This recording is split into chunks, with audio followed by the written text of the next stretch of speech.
dans ces situations de violence entre pairs, on ne parle pas des émotions, alors que ce sont des situations où au contraire il y a énormément d'émotions et où l'émotion fondamentale qui est la peur des deux côtés, elle n'est pas exprimée et que probablement beaucoup de ces difficultés à être en relation ensemble viennent du fait de ne pas pouvoir exprimer ces émotions difficiles comme la peur, la honte, la colère. AVS avec Philippe Robichon. AVS à votre santé, ravi de vous retrouver. Bon matin à tous, bon matin Karima. Bon matin Philippe, bon matin à nos auditeurs et auditrices. Karima Chadibaou, psychothérapeute. Ça fait longtemps que je ne vous avais pas dit bon matin. Oui, ça fait longtemps. C'est ça, on arrive à la fin du mois de Ramadan, Voilà, on va ça. retrouver nos habitudes. L'habitude de dire bon Ramadan et bonsoir. Voilà, exactement. Donc là maintenant, c'est bon matin à tous. Bon matin. Nous avons invité aujourd'hui Saverio Tomasella. Bonjour et bienvenue. Bonjour. Ça merci. faisait plaisir de vous voir. On vous attendait depuis longtemps. Ah oui, absolument. Docteur en psychologie, psychanalyste, spécialiste de l'hypersensibilité. Alors, on parle de hypersensibilité, mais il y a beaucoup d'autres mots pour définir cette sensibilité aujourd'hui. Oui, on essaye d'ailleurs de développer plutôt le mot haute sensibilité comme les anglo-saxons pour être un peu tous au diapason internationalement. Et puis parce que ça fait moins étiquette et ça désigne plus cette sensibilité qui est plus élevée que la moyenne, mais qui est tout de même une sensibilité. Ultra-sensibilité, aussi, ça marche aussi. Ultra-sensibilité, ça marche parce qu'ultra, c'est valorisant. Oui. Mais on voit quand même depuis quelques années que ce terme de hypersensible, c'est quand même beaucoup développé. C'est vrai. On a l'impression qu'il y a de plus en plus d'hypersensibles ou de gens qui se réclament de l'hypersensibilité. Alors, qui se reconnaissent parfois, qui s'en réclament aussi, parce qu'en fait, c'est une façon de parler de la sensibilité, des émotions et de tous nos vécus, finalement. Et vous êtes là pour nous parler ce matin de plus jamais harceler, en finir avec la maltraitance entre adolescents chez Vuibert. Et là, vous introduisez la question des émotions dans la maltraitance, qui n'est pas si courant d'ailleurs. Et on ne peut pas déconnecter cette question du harcèlement de la question des émotions, parce que vous dites que les victimes et les, entre guillemets, harceleurs souffrent d'un dérèglement des émotions. Oui, et c'est très important parce que dans tous les livres que j'ai lus, les livres francophones que j'ai lus, on ne parle pas des émotions, alors que ce sont dans ces situations de violence entre pairs, alors que ce sont des situations où au contraire il y a énormément d'émotions et où l'émotion fondamentale qui est la peur des deux côtés, elle n'est pas exprimée et que probablement beaucoup de ces difficultés à être en relation ensemble viennent du fait de ne pas pouvoir exprimer ces émotions difficiles comme la peur, la honte, la colère ou d'autres émotions de ce genre-là. Mais la honte, on en parle surtout du côté de celui qui est harcelé, de la victime. Certes, et c'est ce qui fait d'ailleurs que la victime a tant de mal à en parler à ses parents, par exemple, ou à ses professeurs, mais je crois que les personnes qui sont du côté de la violence, enfin qui sont instigatrices de la violence, elles ont honte aussi de ce qu'elles font. Peut-être moins consciemment que les personnes qui les subissent, mais je crois qu'il y a de la honte un peu partout dans cette violence-là. Comme une espèce de dysfonctionnement finalement du groupe ou de la relation. De la relation. Oui, entre eux. Ce qu'on n'arrive pas à se dire, ce qu'on n'arrive pas à exprimer, on va le faire passer peut-être par des actes violents ou des actes destructeurs, que ce soit des mots qui sont durs ou vraiment des gestes. Alors votre livre est un livre de solutions, et de solutions qui fonctionnent, puisque vous les avez expérimentées, et c'est pour ça que ça change. Mais sur la question de la peur, je ne l'avais pas beaucoup lu avant, sur cette expression de la peur des deux côtés de l'interaction qui se joue entre la victime et de celui qui la harcèle. Et il y a la peur dans le groupe, parce qu'on s'est rendu compte que les phénomènes d'intimidation sont des phénomènes de groupe, même s'il y a un meneur ou une meneuse, et que dans le groupe, il y a beaucoup de peur, la peur d'être rejeté, et aussi la peur d'être différent, surtout pendant la préadolescence et l'adolescence, où les questions d'identité, de qui je suis, comment je suis perçu, sont très, très vives. Parce que sans groupe, il n'y a pas ce phénomène. C'est ça que vous expliquez. Non. Sans témoin, sans public, il n'y a pas ce phénomène, d'autant qu'on a pu mettre en évidence la question de la popularité. Et les meneurs de ces groupes-là, ce sont généralement des personnages populaires, filles ou garçons, qui ont envie de garder cette popularité. Et ceux qui sont harcelés le plus souvent, c'est qu'ils ne sont pas assez populaires. Karima. Oui, et ce qui est intéressant aussi, quand on parle de la peur, c'est vrai qu'on dans les ouvrages qu'on a pu lire là-dessus, qu'on peut lire, on ne trouve pas justement cette dimension émotionnelle. On la retrouve. Pourquoi ? Parce que moi, en tout cas, ce qui m'a plu dans le livre, c'est parce que c'est vraiment relié au terrain. C'est les témoignages des enfants, les témoignages de ceux qui ont subi du harcèlement ou qui sont aussi harceleurs, parce que intégrer aussi, c'est ce que j'ai trouvé intéressant, intégrer aussi le harceleur, parce qu'il est, il est victime lui aussi, finalement, victime de ce qu'il vit, ce qu'il peut vivre à la maison ou de ce qu'il a vécu avant, de ses différentes expériences, et que de pouvoir parler de cette peur et de pouvoir la nommer, de pouvoir de s'en occuper, la verbaliser et mettre un dispositif tout autour, d'accompagner tout le monde, et finalement personne ne sera lésé. Même si aujourd'hui il y a très peu de témoignages de harceleurs et de témoins. Ce que vous déplorez, c'est-à-dire qu'aujourd'hui on commence à avoir beaucoup de témoignages de victimes, mais les autres on les entend pas, on les écoute pas. Alors peut-être qu'on peut lancer un appel là maintenant de témoignages de harceleurs ou de harceleuses et de témoins. On va dire peut-être même plutôt que de témoignages de harceleuses ou de harceleurs, de personnes qui ont participé à ces violences, qui en ont été, comme le dit Karima, elles-mêmes aussi des victimes. Et certaines filles, qui sont plus courageuses d'ailleurs, ont témoigné pour dire que, ayant été harcelées soit en famille, en cité ou au collège ou au lycée, elles se sont dit, plutôt que d'être la victime, je vais être moi passer du côté des plus forts ou des plus fortes.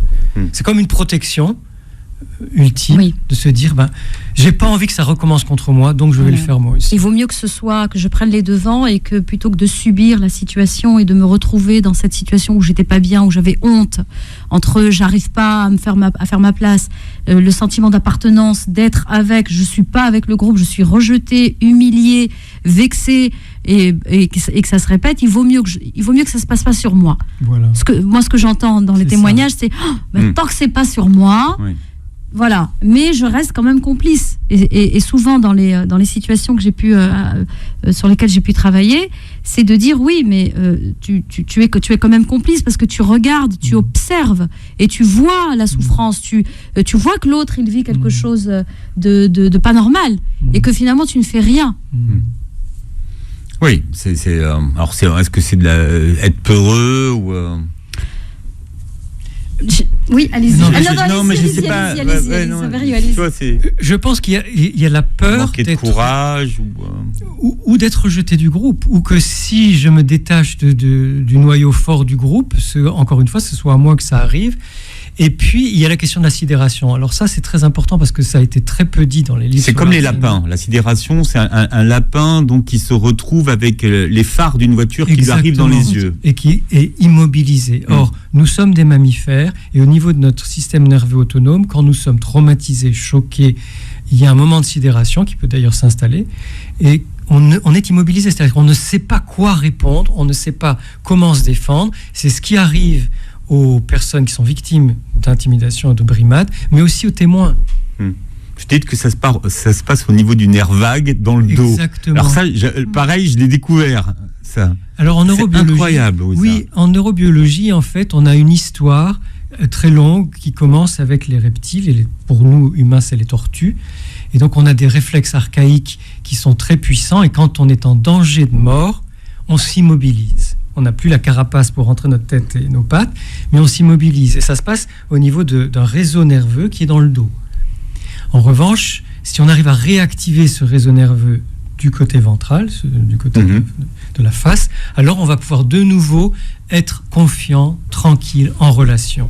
Et tout l'enjeu dans ces thérapies du harcèlement, comme dans les thérapies du traumatisme en général, c'est de pouvoir sortir de cette immobilisation, qu'on soit instigateur de violence ou victime des violences, en fait, c'est pareil.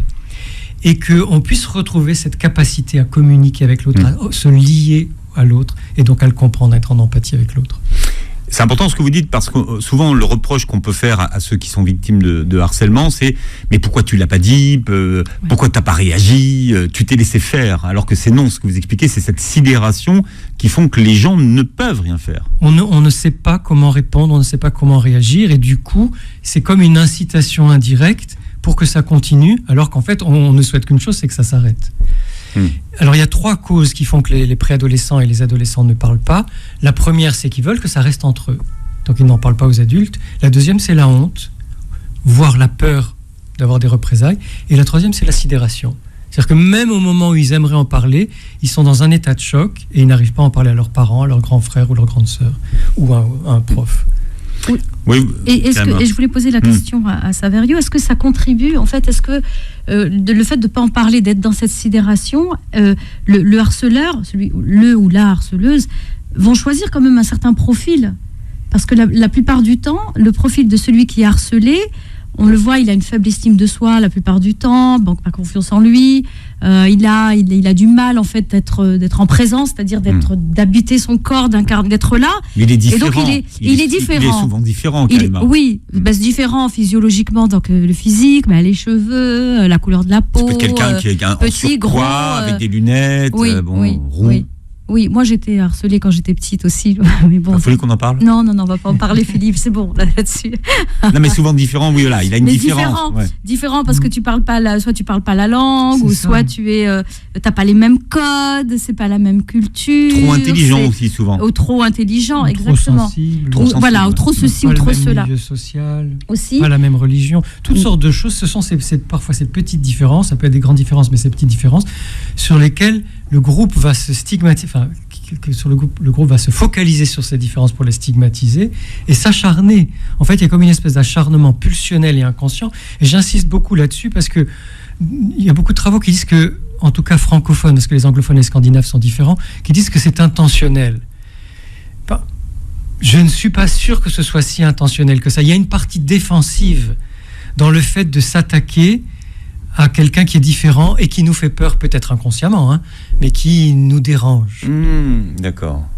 Et moi, je pense que la solution, elle vient du fait de mettre tout le monde à l'aise avec les différences et à l'aise avec ses peurs, avec ses émotions difficiles, avec le groupe, avec l'incertitude du groupe et avec les conflits. Et que c'est ça le règlement du harcèlement. C'est-à-dire qu'on veut pas laisser celui qui est différent nous envahir, en fait. Ou nous changer. Ou nous changer, ou nous fragiliser, ou même on ne sait pas quoi. Il y a cette espèce de mystère dans l'angoisse, on ne sait pas ce qui nous angoisse. Mais le groupe est là, on fait corps, et dans ce corps, on peut devenir violent contre quelqu'un de différent, ou qu'on imagine différent. Parfois, il n'est même pas, il n'est même pas différent. Là, c'est la meute, c'est même plus...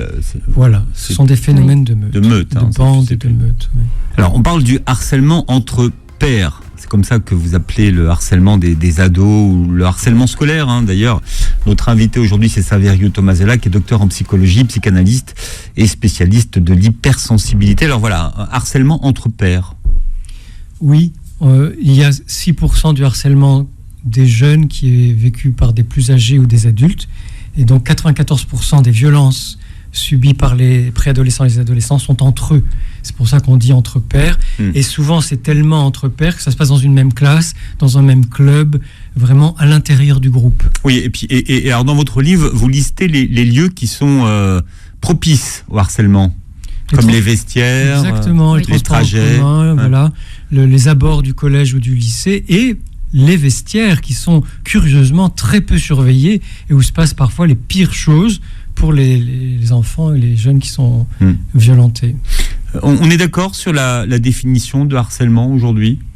Oui, on est d'accord sur le fait que c'est un harassement, c'est-à-dire un acharnement. Les anglo-saxons parlent de harassement, mais c'est un mot français. Donc de l'acharnement, le fait de piquer, d'user, c'est une guérilla. C'est un terme stratégique à l'origine. C'est-à-dire qu'on fait tout pour affaiblir l'autre. C'est un terme de guerre. Ouais. C'est un terme de guerre, oui. Ouais. Donc il y a une espèce d'acharnement pour affaiblir l'autre et l'épuiser, quoi. Oui, le neutraliser. Voire le pousser au pire, puisque malheureusement, il y a beaucoup de suicides. Beaucoup de suicides dans les cas de harcèlement. Oui. Alors, vous donnez une batterie de chiffres. Qu'est-ce qui est important de retenir de ces chiffres ?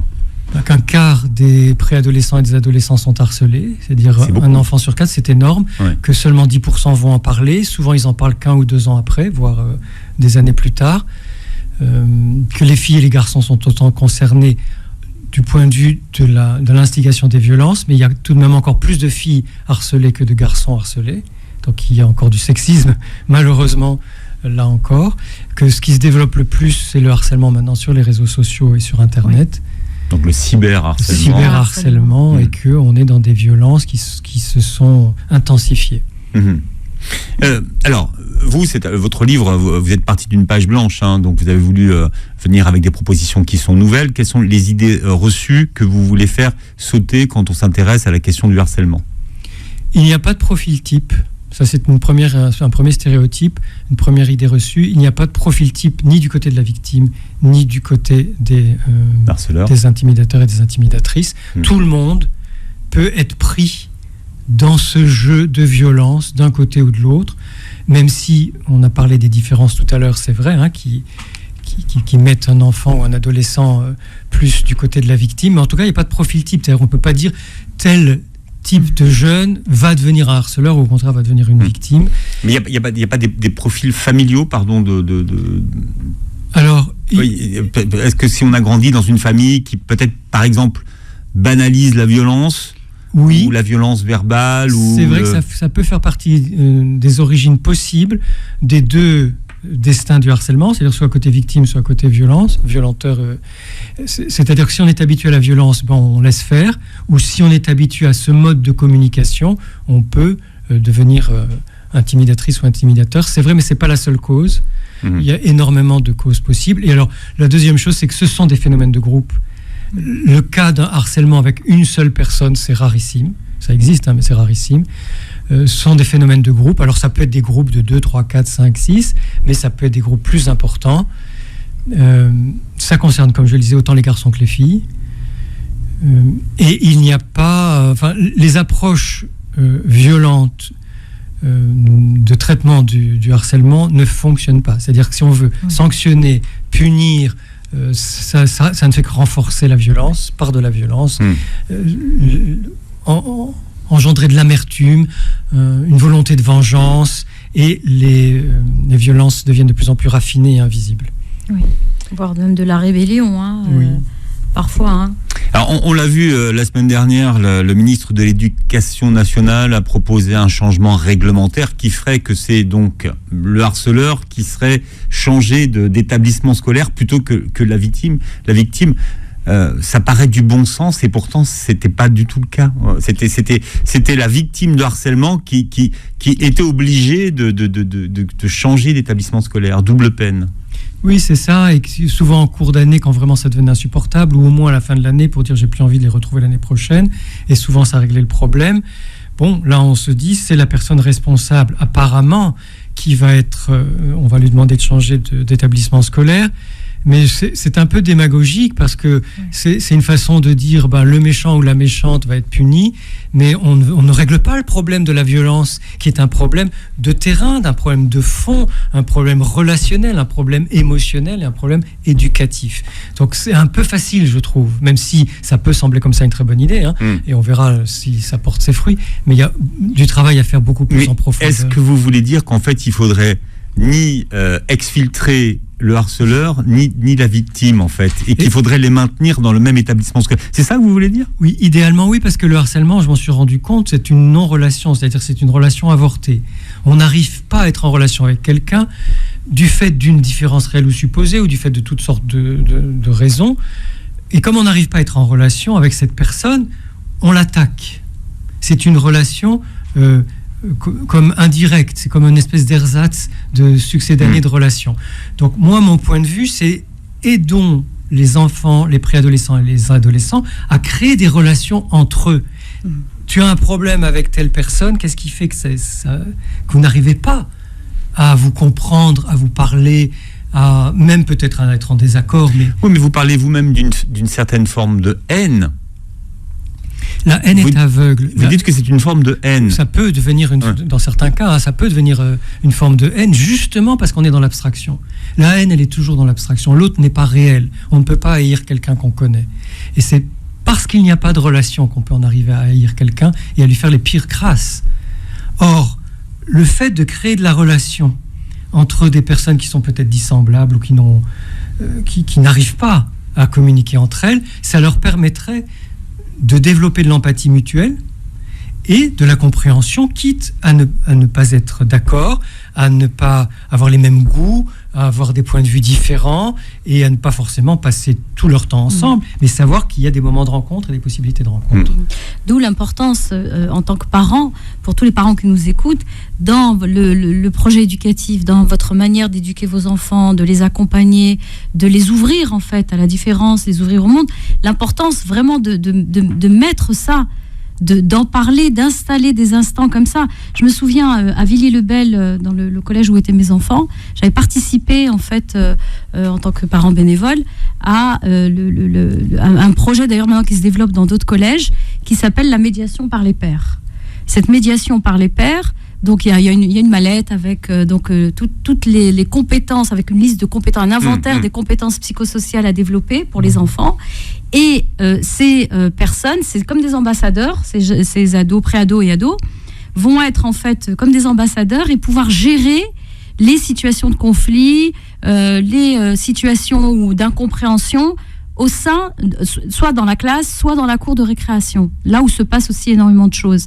Et donc, que ces enfants puissent déjà, donc il y a déjà des habiletés, ces enfants-là ont déjà une prédisposition naturelle à communiquer, à avoir l'esprit ouvert, à vouloir analyser, à être dans l'empathie. Et de pouvoir accompagner les autres qui n'ont pas, j'ai envie de dire, cette chance, même s'ils l'ont, mais en fait, elle n'a pas été développée, soit par le système éducatif, soit par les parents ou par l'environnement, et de pouvoir vraiment travailler ça. Moi, je rêverais de pouvoir continuer d'être... parce que, comme le dit le ministre, enlever... Pour moi, c'est une démarche qui est répressive, qui est punitive, qui est stérile. Sauf qu'avant, c'était la victime qui devait partir. Mais pourquoi est-ce qu'on disait la victime qui doit partir ? Pourquoi ? Parce qu'il y a protégé. Il faut protéger la victime. Elle a subi déjà énormément de choses. Donc, il faut qu'on mette un dispositif tout autour, mais qui finalement ne l'aide pas. Pourquoi ? Parce que ça la maintient dans cette victime. Elle reste dedans. Et souvent, elle se retrouvait dans un nouvel établissement où ça se reproduisait peut-être. Exactement. Et donc, alors de lui transmettre, déjà lui dire qu'elle n'est pas, pour pas qu'elle traîne avec elle cette honte, de dire tu n'es pas coupable et tu n'es pas responsable de ce qui s'est passé, c'est, voilà, il y a un problème, c'est sociétal.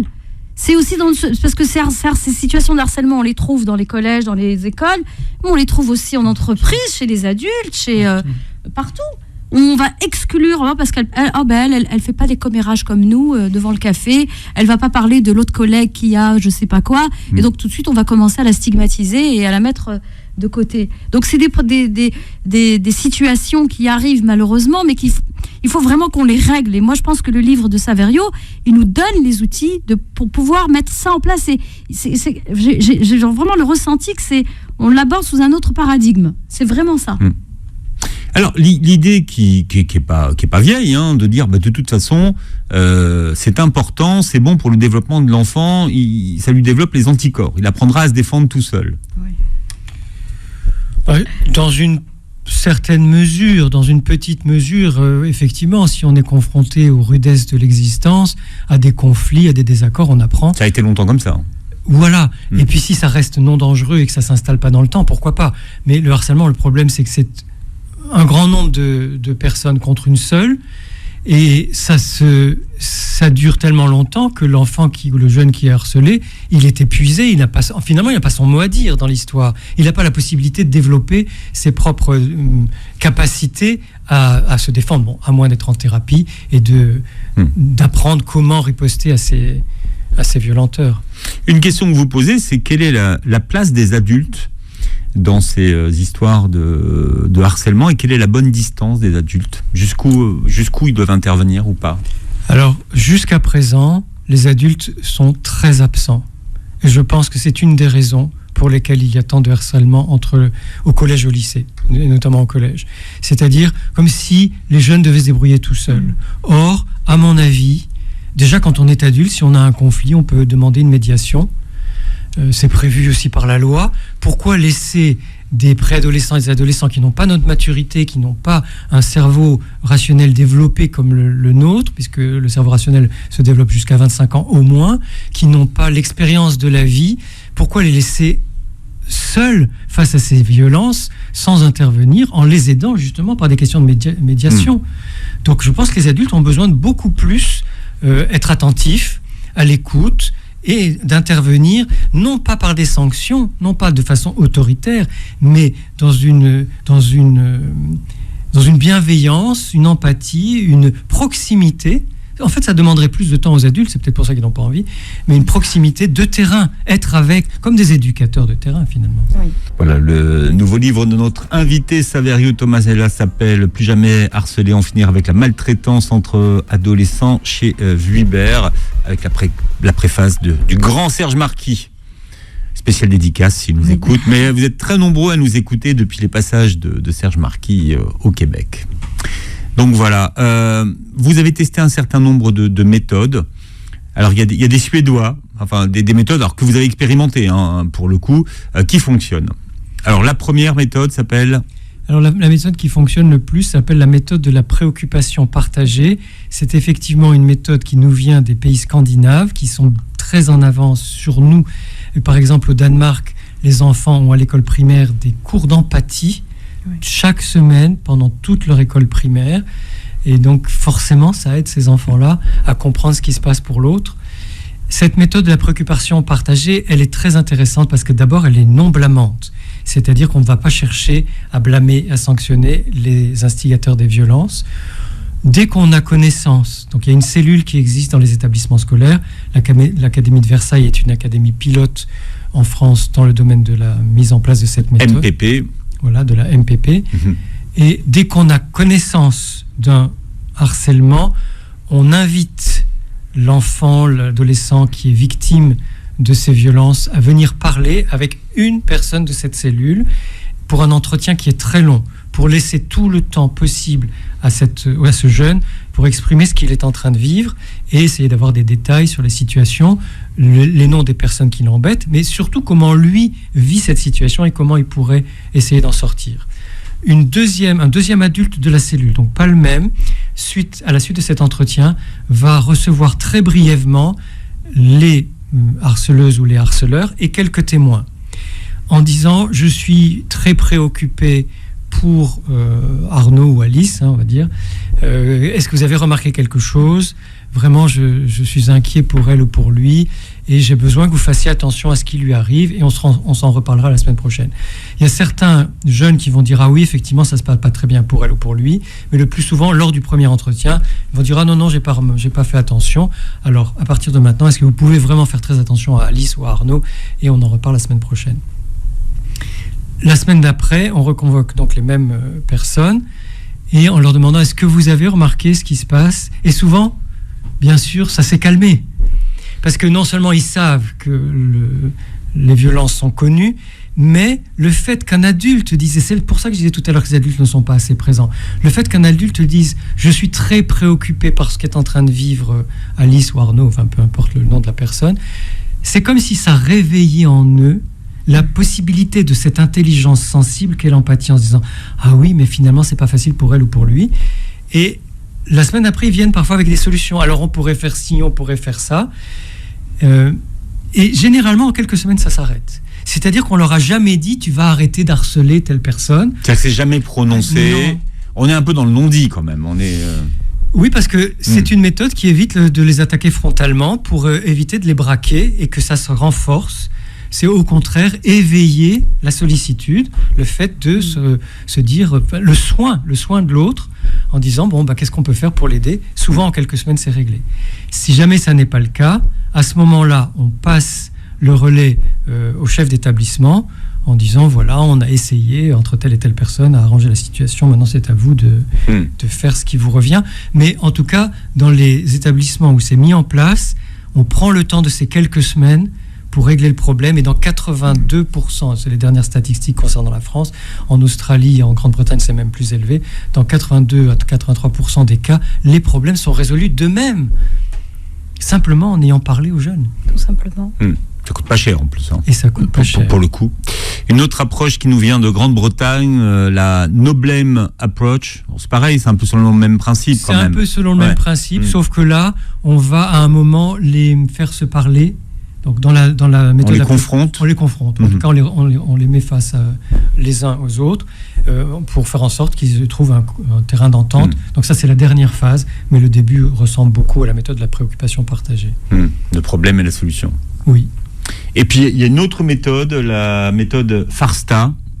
Alors, la méthode FARSTA, elle est un peu plus directe, parce que là, on va aller voir les violenteurs en leur disant, on sait que tu fais ça à telle personne, et tu vas arrêter, on te surveille. Donc, il n'y a pas de punition, mais on fait savoir aux violenteurs qu'on connaît leurs méfaits et qu'on ne les laissera pas faire. Donc, les résultats sont un peu moins bons, justement du fait de cette confrontation directe qui, à mon avis, lorsque les jeunes ont entre 10 et 16 ans, ça ne marche pas très très bien d'y aller frontalement avec eux.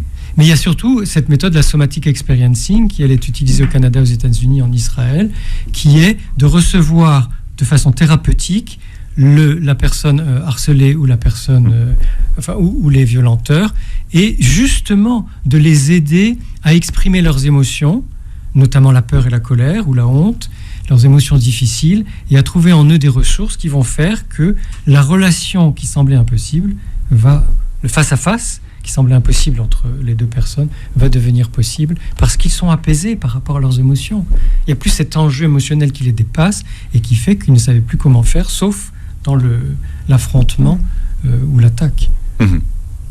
Alors vous avez été, vous-même, racontez-vous dans le livre, dans vos années collège, été harcelé, et vous avez mis beaucoup de temps avant de le dire, donc vous vous êtes retrouvé dans cet engrenage finalement. Vous trouviez ça normal d'être harcelé ? Je ne sais pas, mais oui, non, mais c'est une vraie question. Qu'est-ce que vous ressentiez ? Parce que vous dites que souvent, les victimes se disent que finalement, si je suis harcelé, c'est parce que je le mérite d'une certaine façon. Voilà, donc je ne dirais pas que je trouvais ça normal, mais je croyais que c'était justifié parce que j'étais un garçon apparemment moins viril que les autres, même si j'étais très sportif et que j'adorais jouer au ballon, etc. Mais c'est vrai que dans mon comportement, j'étais plus artiste, plus sensible, et que je me disais, c'est à cause de ça que les autres garçons m'en veulent, qui se moquent de moi et qui me harcèlent. Et donc moi j'ai demandé à changer de zone scolaire, parce que c'était entre le collège et le lycée. Je voulais plus du tout être avec les mêmes personnes. Donc je suis allé dans un lycée qui ne correspondait pas à celui où allaient les autres garçons qui me faisaient du mal. Mais c'est vrai que j'ai supporté ça en croyant que ça venait de moi. Tu voulais supporter pendant combien d'années ? 3-4 ans. Alors avec un d'entre eux, en 3e, donc la dernière année, j'ai réussi à dire stop. Physiquement, en lui disant ça suffit, en le poussant, en lui disant ça suffit. Les autres, c'était une bande, donc c'était beaucoup plus difficile. Et eux, ils ont continué jusqu'à la fin. Mais vous avez quand même, cette notion qu'il fallait résister. Oui, mais je ne savais pas comment. Parce qu'en fait, moi, j'avais l'impression de leur tenir tête. Mais je n'arrivais pas à les faire arrêter. Enfin, je ne savais pas comment faire en sorte qu'ils arrêtent de m'embêter. Pour donner une image des formes que le harcèlement peut recouvrir, et il y en a beaucoup, vous prenez l'exemple d'un petit garçon qui se fait cracher dans le dos pendant toute la journée. Un truc incroyable. Oui, Alban, c'est un ami qui a vécu ça dans un collège de la région parisienne. C'était un collège privé, UP, parce que le harcèlement existe dans tous les milieux sociaux, c'est important de bien le dire, même chez les personnes très riches et très fortunées, qui ont beaucoup apparemment de chance matérielle, simplement parce qu'il, lui, n'était pas de leur milieu social, et il a été battu, moqué, humilié, dégradé, jusqu'à ce qu'un jour il n'en puisse plus, et il l'a dit à ses parents, qu'ils l'ont changé de lycée, et il est allé dans le lycée public, le collège public, et ça s'est beaucoup mieux passé. Il y a une étude à qui le disent les enfants victimes de harcèlement, à qui ils le disent en priorité. Alors, ils vont le dire à un ami, leurs parents, un frère ou une sœur, et parfois un prof. Et on sait combien de temps après le plus souvent, ils font la démarche. Le plus souvent, c'est très engagé. Il y a quelques rares enfants qui ont une relation très proche avec leurs parents ou un des parents et qui vont réussir à le dire dès que ça commence. Quand ils sentent qu'il y a quelque chose qui ne va pas. Et pour les parents qui nous écoutent ce matin, parce que les adultes disent toujours « mais nous, on n'a rien vu ». Mais vous dites que non, ça se voit depuis le début. Bon, on le remarque au comportement du jeune préado, du jeune enfant. Parce que même maintenant, on parle des ados et des préados, mais ça commence aussi même à l'école élémentaire, ou en classe de CM2, de CM1. Et moi, je dis souvent aux parents, restez attentifs à sa qualité de sommeil, comment est-ce qu'il dort, est-ce qu'il ne fait pas de cauchemars, comment est-ce qu'il mange, les comportements de repli sur lui-même. Si c'est un enfant qui était plutôt joyeux et qui exprime et qui est plutôt dans l'extraversion, on va dire un petit peu comme ça, et qui du coup redevient un peu solitaire et une espèce comment je dis, pas de timidité, c'est pas timidité, mais une espèce il s'éteint en fait. Il commence à s'éteindre là. Il faut vraiment. Alors, faut pas y aller. Les parents qui nous écoutent, faire le policier, quoi. Qu'est-ce qui se passe? C'est qui? C'est celui-là? C'est celle-là? Est-ce qu'on te fait quelque chose? On t'a touché? On t'a fait ci? Et souvent, les parents, parce qu'ils sont en réaction, donc ils veulent vraiment aider leur enfant, et c'est pas la meilleure manière. C'est vraiment d'installer. On le dit souvent ici dans cette émission, d'où l'importance d'installer ces temps d'échange en famille où on va s'asseoir, comment s'est passée ta semaine, comment ça a été pour toi, ce que tu as fait, ce que tu as ressenti, voilà, tes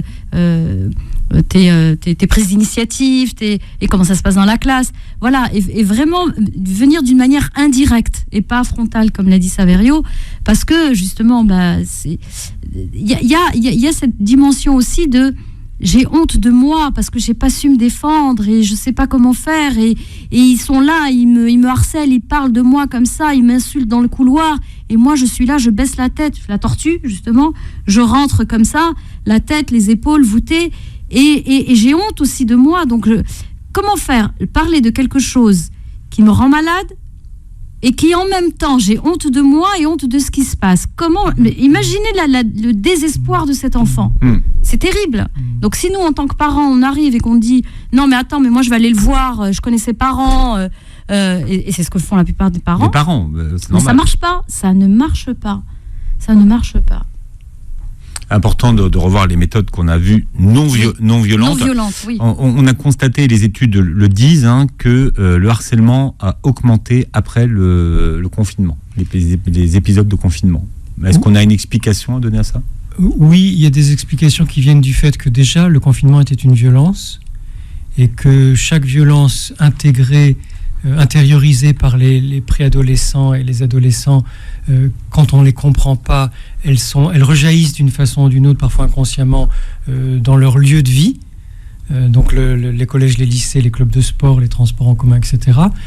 Mais je pense aussi l'absurdité, le manque de sens du monde dans lequel nous vivons, et qui font que les crises économiques, sociales, sanitaires, ces gouvernements qui n'écoutent pas le peuple, je pense que ça ne fait que rajouter à une forme de désespoir qui, à l'adolescence, va sortir de façon révoltée, de façon exacerbée, dans une rage, dans une fureur de vivre, qui est mais qu'est-ce que je fais dans ce monde, qu'est-ce que je vais devenir, et comme une espèce de violence aveugle, mais qui est un cri d'appel au secours. Et ça, je le dis depuis longtemps, parce qu'il y a eu aussi les violences en Corse il y a 1 an. Les jeunes, et je disais, cette jeunesse est en colère. Ce ne sont pas des jeunes qui font des bêtises, c'est ils nous font passer un message. Et je pense que si on en est uniquement, comme certains gouvernements, dans la sanction, et notamment la sanction brutale et violente, on ne règle absolument pas le problème, on le renforce. Voilà, des nouvelles propositions que vous faites dans votre livre, Saverio Tomasella, Plus jamais harcelé. En finir avec la maltraitance entre adolescents. Votre éditeur, c'est Vuibert. Vous réécouterez l'émission en podcast sur beurrefm.net et vous verrez la vidéo sur la chaîne YouTube. Karima, ça faisait plaisir, on a attendu, mais parfois c'est bien d'avoir un peu de frustration comme ça. Saverio, merci d'avoir été avec nous ce matin. Merci, vous revenez Saverio. quand vous voulez, Karima, à mercredi. À mercredi. Et très belle journée santé sur Beurre FM.